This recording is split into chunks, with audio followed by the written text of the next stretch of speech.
నమస్తే friends, welcome back to wonders of నందు. ఈరోజు మన వీడియోలో చికెన్ కీమా బిర్యానీ టేస్టీగా ఎలా ప్రిపేర్ చేయాలో చేసి చూపించబోతున్నాను. మన ఇంట్లో ఎవరైనా పిల్లలు చికెన్ తినకుండా ఉండని వాళ్ళు ఉంటే ఇలా చేసి పెట్టండి, ఇష్టంగా తినేస్తారు. ఈ చికెన్ కీమా రైస్కి గోంగూర పుల్లగూరతో కానీ రైతాతో కానీ తిన్నా చాలా బాగుంటుంది. చాలామంది మన వీడియోస్ సబ్స్క్రైబ్ చేసుకోకుండానే చూస్తున్నారు. సబ్స్క్రైబ్ చేసుకోండి ఫ్రెండ్స్. మీరు సబ్స్క్రైబ్ చేసుకొని లైక్ కొట్టడం వల్ల మంచి మోటివేషన్ ఇచ్చిన వాళ్ళు అవుతారు. మరి లేట్ చేయకుండా వీడియోలోకి వెళ్ళిపోదాం రండి.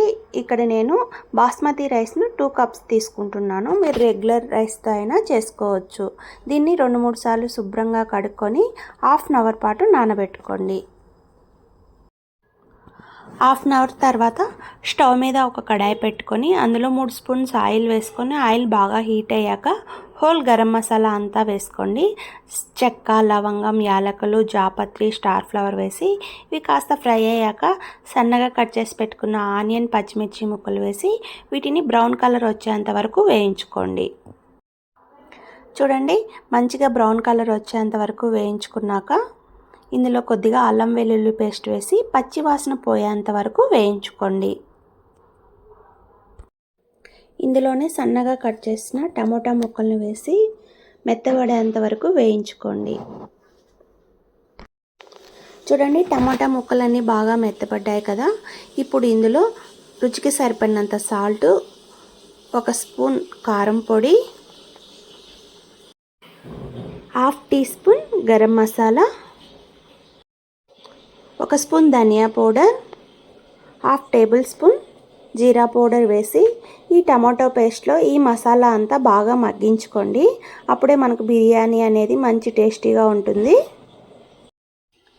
ఇందులోనే కాస్త పెరుగు వేసి కాసేపు ఉడికించండి. ఈ గ్రేవీ అంతా బాగా కొద్దిగా దగ్గరగా వచ్చాక ఇందులో శుభ్రంగా కడిగి పెట్టుకున్న కీమాను వేసుకుందాము. ఇక్కడ నేను 2 గ్లాస్కి 300 గ్రాముల కీమా తీసుకున్నానండి. ఈ కీమా వేసుకొని ఒకసారి బాగా కలుపుకోండి. 5 మినిట్స్ పాటు హై ఫ్లేమ్లో పెట్టి బాగా కలుపుకొని తర్వాత ఇందులోని వాటర్ వస్తాయి కీమాలో. ఈ వాటర్లోనే దీన్ని బాగా ఉడికించండి మూత పెట్టి. మధ్య మధ్యలో మూత తీసి కలుపుకుంటూ ఉండండి. చూడండి, ఇందులో వచ్చిన వాటర్ పూర్తిగా ఎగిరిపోయేంత వరకు ఉడికించుకోండి.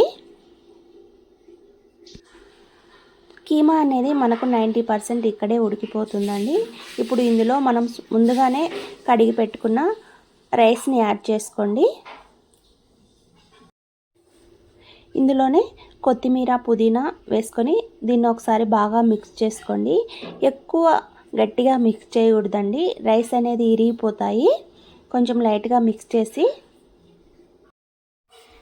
ఇందులో నేను 2 గ్లాసుల బియ్యంకి 3 గ్లాసుల వాటర్ను తీసుకుంటున్నాను.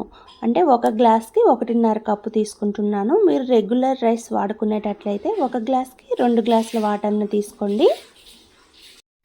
ఇప్పుడే సాల్ట్ సరిపోయిందో లేదో చూసుకొని అడ్జస్ట్ చేసుకోండి. మన ఇంట్లో ఎవరైనా చిన్నపిల్లలు ఉంటే ఈ రైస్ చాలా బాగా ఇష్టంగా తింటారండి, అంత బాగుంటుంది. నేను కొద్దిగా సాల్ట్ తక్కువైతే యాడ్ చేసుకున్నానండి. మూత పెట్టి హై ఫ్లేమ్లో కాసేపు దీన్ని ఉడికించుకోండి. ఒకసారి ఒక పొంగు వచ్చిన తర్వాత సిమ్లో పెట్టేసి 1 స్పూన్ నెయ్యిని యాడ్ చేసుకోండి. ఇలా ఉడికేటప్పుడు నెయ్యిని యాడ్ చేసుకోవడం వల్ల రైస్ అనేది మెత్తగా పోకుండా పొడి పొడిగా ఉంటుంది, టేస్టీగాను కూడా ఉంటుంది. చూడండి ఎంత పొడి పొడిగా వచ్చిందో కీమా రైస్. మీరు ట్రై చేసి ఎలా వచ్చిందో కామెంట్ సెక్షన్లో కామెంట్ చేయండి.